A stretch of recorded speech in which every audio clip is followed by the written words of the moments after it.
आज आपण बनवणार आहोत बेसन. तर सर्वप्रथम आपण कढई गरम झाल्यानंतर आपण त्याच्यामध्ये तेल टाकूया 2 पळ्या. त्याच्यानंतर आपण जिरे, मोहरी आणि लसूण, त्यानंतर कढीपत्ता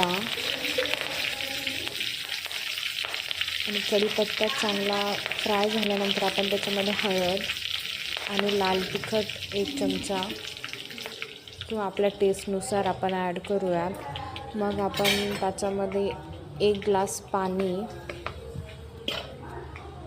ॲड करूयात.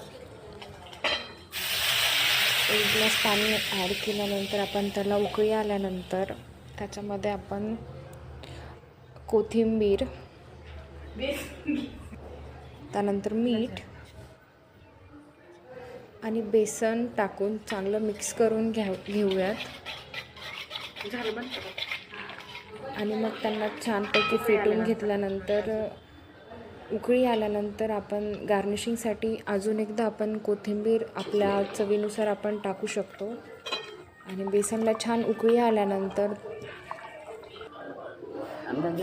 आपण तयार आहे आपलं बेसन.